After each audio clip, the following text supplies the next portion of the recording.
পরে জানতে পারলাম ইনি ভালো রাজমিস্ত্রি, ভালো ফুটবল খেলোয়াড়। এই আশেপাশে যত বাড়ি আছে, বাড়ি ঘর আছে, সেই বাড়ি ঘরগুলো বেশিরভাগ উনি বানিয়েছেন। আর যেদিন থেকে কীর্তন শুরু হয় সেদিন থেকে উনি কারোর সঙ্গে কথা বলেন না। মন্নত ব্রত নিয়ে এক ঘরের মধ্যে ঢোকেন, কারোর সঙ্গে কথা বলেন না, উনি ওনার ধ্যানে থাকেন। তাহলে চিন্তা করুন, টাকা পয়সা আমরা কে কামাই না, সবাই কামাই।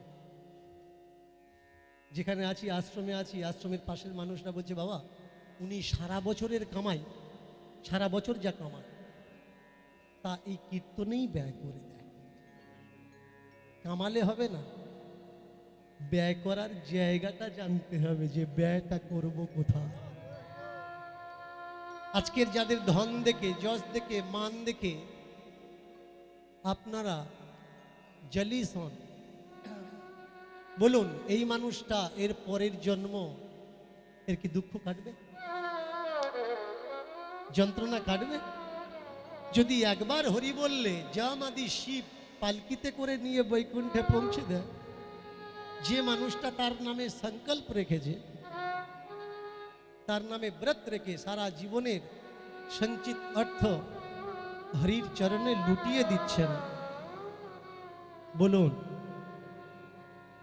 সেই মানুষটা কি পরের জন্মে কি হতে পারে? শোনার পরে আমি যে দীনকৃষ্ণ ঠাকুর, তৎক্ষণাৎ বাচ্চাদের বললাম, ওরে আমরা যার বাড়িতে এসছি, আমরা অনেক বাড়িতে যাই, রাজভোগ দেয়, রাজ অট্টালিকায় রাখে, আজকে চল যে বাড়িতে এসছি আমাদের থাকার কষ্ট হচ্ছে, কেন জানিস? তার থাকার ব্যবস্থা নেই, সে নিজে কষ্টে আছে, তো আমরা সুখে থাকবো কোথায়? আর তার জন্য যদি আমরা কষ্ট সহ্য করতে না পারি, তাহলে আমাদের কেউ মানুষ বলে দাবি করবে না। চল ফিরে যাই। এ হলো গুণ। ব্যক্তির ভিতরে যদি গুণ না থাকে, তাহলে তার মুখে মৃত সঞ্জীবনী মন্ত্র কাজ করবে। ও বইয়ের একটা ছড়ার মতো মুখস্থ বিদ্যে ছাড়া আর কিচ্ছু হবে না। ভাই, মানুষ হয়েছ তুমি, বুঝলে না একবার, সবার উপরে বসে আছে আমাদের সরকার। নিজেকে দাবি করো, আমি আমি মনে করো, করো অহংকার। দর্প যেদিন চূর্ণ হবে, সেদিন তুমি শুয়ে রবে, চিতা ভাঙবে তোমার অহংকার। জ্বলবে চিতার আগুন, হবে চতুর্দিকে আনন, তখন কি করবে? থাকবে তোমার সাধন ভজন। চেনার যেদিন ছিল, চিনলে না তারে, নেওয়ার সময় ছিল, ভরলে না দুয়ারে। এখন করো শুধু আহাকার, আমি কে তুমি কার? আমি কার, তুমি কে? প্রভু তুমি কি আমার? তাই আজকের চৈতন্য মহাপ্রভু দাঁড়িয়েছেন দুটি বাহু উত্তোলন করে, তোরা নে না লুটে এই হরি লুটে হরি তোরা নে না লুটে এই হরি তোরা লুটে এই হরি যে নামে আছে প্রেমের দান, প্রেমের দান। লুটে হরি নামে আছে প্রেমেরি নিলে পরে শুদ্ধ হবে, মিলে পরে শুদ্ধ হবে, নিলে পরে শুদ্ধ হবে, মিলে পরে শুদ্ধ হবে, গতি হবে মনস প্রাণ,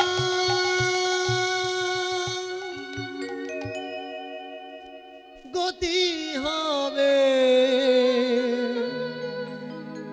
মনস প্রাণ।